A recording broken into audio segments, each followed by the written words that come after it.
Badut ini mau merampok bank. Sesampainya di pintu masuk, satpam berkata, "Sudah tutup, besok datang lagi." Badut itu mengeluarkan uang. Satpam akhirnya membiarkannya masuk. Lalu, badut itu menunjukkan dinamit di balik rompinya. Satman segera memberinya pistol. "Aku hanyalah pria tua tak berguna." Badut dan satpam masuk ke aula bank. Tangan kirinya memegang balon, tangan kanannya memegang pistol. Semua berhenti. "Aku mau merampok." Hanya 2 orang yang menoleh. Nasabah lainnya tidak peduli. Kali ini, badut berteriak lagi dengan satpam. Semua orang hanya tertawa. Suasana sangat canggung. Badut yang marah meletuskan tembakan peringatan. Barulah semua orang percaya. Manajer bank menekan tombol alarm. Semuanya disuruh meletakkan tangan di atas kepala. Bahkan, anjing Nyonya Kaya tak luput. Melihat pistol, anjing itu mendadak diam. Ia memberikan kresek hitam ke teller. "Masukkan uang ke kantung sampai penuh." Nasabah pria di sebelahnya berkata, "Itu uangku." Mereka belum menulis tanda terima. Badut memiliki etika. Ia menyuruh teller menulis tanda terima dulu. Badut lalu mengurung semua orang di brankas. Satpam tua membantu menghitung jumlah sandera. Setelah semuanya masuk, tanpa disuruh satpam memberinya kunci. Ia lalu ikut masuk menyusul mereka. Badut mengeluarkan kantung plastik lagi. "Isi sampai penuh lagi." "Diam kalian, aku tidak akan menyakitimu." Badut lalu memanggil manajer. Mereka bergandengan tangan menuju aula. Badut menyuruh manajer menelepon polisi. "Bila melawan, aku akan meledakkan bank ini." Badut menunjukkan dinamit di badannya. Saat ini, penembak jitu sudah mengintai. Begitu mendengar bank dirampok, masyarakat berbondong-bondong menonton. Pedagang keliling juga tancap gas ke sana. Kesempatan untuk mencari uang.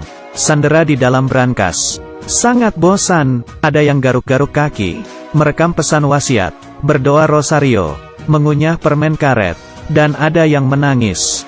Badut yang bosan mencoba menembak CCTV, tapi kemampuan menembaknya payah. Pistolnya kehabisan peluru. Semua tembakannya meleset. Ia akhirnya memakai pistol satpam. Sekali tembak, CCTV rusak. Kepala polisi menelepon. "Kenapa tadi kamu menembak?" Badut berkata, "Tadi aku menembak CCTV karena ia mengamatiku. Sekarang aku butuh bus dengan bensin penuh. 1 motor, 1 truk monster, 2 helikopter. Setiap permintaan yang dipenuhi, aku akan melepas 1 sandera." Helikopter pun tiba. Badut memilih 1 sandera untuk dilepas. Pria yang menangis tadi, muntah di sarung tangannya. Entah siang tadi dia makan apa. Di brankas yang tertutup, semua orang jadi mual mencium baunya. Secara demokratis, badut menyuruh sandera memilih. Semua orang menunjuk pria yang muntah tadi. Akhirnya, ia dilepas. Pria itu jatuh dan muntah lagi. Bus dan motor pun tiba. Saat badut memilih sandera, manajer bank datang dan berkata, "Aku berikan jamku senilai $12.000 ini. Tapi, kamu harus memilihku." Badut berkata ia adalah orang yang bersih dan tidak pernah menerima suap. "Kalau tidak, aku akan membantumu menjual jam itu. Harganya mulai $300. Setelah 3 kali meneriakkan $300 dan tidak ada yang menawar, badut memberi manajer $300 dan membeli jamnya. Dengan sopan, ia mencopot jamnya senilai $2 dan memberikannya ke manajer. Badut melanjutkan pemilihan. Si pirang memarahi badut. "Badut dengan makeup tebal sepertimu merampok bank, seperti banci." Badut yang marah langsung menunjukkan bom di badannya. Para sandera lain langsung memilih si pirang. "Kami ingin hidup lebih lama." Badut akhirnya melepaskan si pirang dan si keriting. Kepala polisi ingin tahu situasi di dalam. Si pirang diam saja. Si keriting bicara bertele-tele. Saat kepala polisi lengah, si pirang menghapus noda putih di telinga si keriting. Kepala polisi kehabisan pertanyaan dan melepaskan mereka. Lalu, truk monster sampai. Kepala polisi menelpon lagi, tapi tidak dijawab. Adegan beralih ke jalan. Mereka bertiga berkumpul dan merayakannya dengan sampahnya. Rupanya, si keriting tadi adalah badut. Si pirang itu pacarnya. Pria yang muntah tadi adalah temannya. Mereka berdua masuk ke bank dulu dan menyamar sebagai nasabah. Mereka bertiga berpura-pura jadi sandera untuk keluar. Badut menelepon kepala polisi. Ia berkata truk itu terlalu jelek, dan ia tidak suka. Jadi, ia minta truk itu diganti. Bila tidak, Sandra akan ditahan. Sebenarnya, ini untuk mengulur waktu. Saat menutup telepon, temannya tak sengaja menekan klakson. Kepala polisi merasa ada yang salah. Di dalam bank, tidak mungkin mendengar klakson sejelas itu. Polisi akhirnya menyerbu. Di aula, hanya tinggal balon di langit-langit. Mereka bertiga tahu, dan langsung tancap gas ke bandara. Tapi, mereka tak punya peta. Jalanan sekitar terasa asing.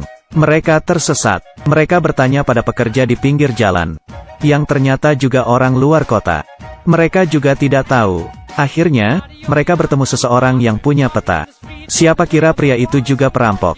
Ia menodong badut dan mengambil dompetnya. Tapi, di dompetnya hanya ada $4. Badut bilang, jamku ini harganya 12.000. Lepaskan kami, dan ini milikmu. Pria itu bilang, pria miskin sepertimu, tapi punya jam seharga 12.000. Kamu kira aku bodoh? Lalu ia mengambil koper mereka dan pergi. Koper-koper itu cuma berisi baju mereka.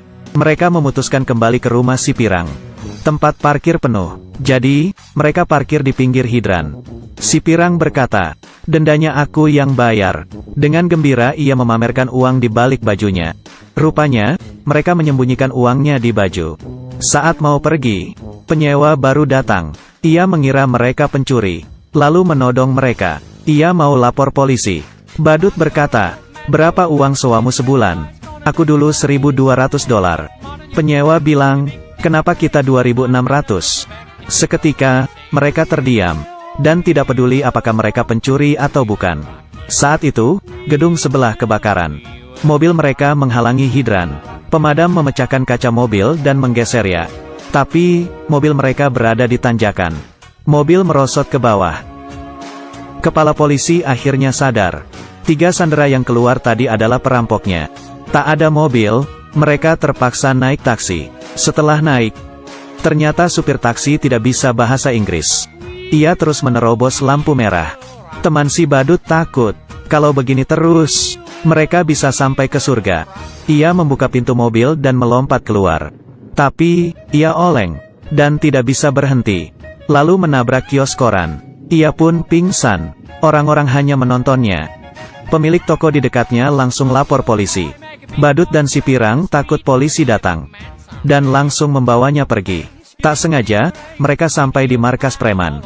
Para preman mengacungkan pistol, dan menanyai mereka. Badut yang cerdas berpikir, bila ia berkata salah masuk, mungkin mereka akan dibunuh.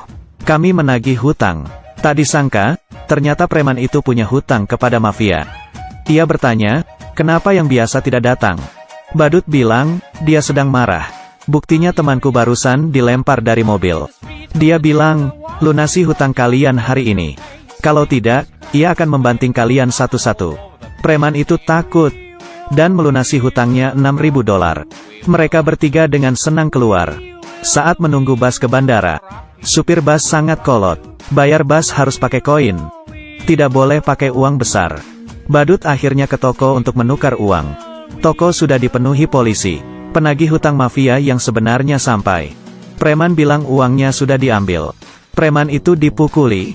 Saat itu, preman melihat badut yang keluar dari toko. Badut langsung lari ke bus. Penagih hutang mengejarnya. Polisi yang melihat penagih hutang lari, mengira ia adalah buron, dan langsung menangkapnya. Mereka tak menyangka 3 buron itu di dalam bus. Akhirnya, mereka tiba di bandara. Di dalam pesawat, kepala polisi sudah di sana dengan pistolnya. Badut dan temannya sangat cemas. Mereka angkat tangan. Siapa sangka pria di depannya berdiri, dan mendorong teman wanitanya. Rupanya itu bos mafia. Mendengar bawahannya ditangkap, ia mau melarikan diri. Bos mafia tak mengira kepala polisi akan datang. Ia mengira akan ditangkap, lalu mendorong teman wanitanya. Kepala polisi tak berani menembak. Bos mafia langsung menindihnya. Badut dan temannya bergegas membantu. Kekacauan terjadi. Pistol kepala polisi jatuh di depan toilet. Saat bos mafia ingin mengambilnya, ada yang keluar dari toilet, dan membentur kepalanya hingga pingsan. Akhirnya, bos mafia ditangkap. Karena komplotan badut sudah mengganti penampilan, kepala polisi tidak mengenali mereka. Ia bahkan memuji badut sebagai warga negara yang baik. Bahkan mencatat nama mereka. Setelah pesawat lepas landas, kepala polisi baru sadar. Nama yang dicatatnya barusan adalah nama badut perampok bank. Tapi, ia tidak rugi menangkap bos mafia. Keuntungan bos mafia 1 hari setara dengan hasil rampokan badut 1 minggu. Sejak saat itu mereka bertiga hidup bahagia tanpa beban. Film selesai sampai di sini. Ini adalah film komedi tahun 1990 tentang 3 buronan. Awal film menceritakan kejahatan mereka. Akhirnya film malah menceritakan kisah kepahlawanan mereka. Film ini sangat lucu. Oke, aku Kaki Minyak. Like dan subscribe, ya. Bye.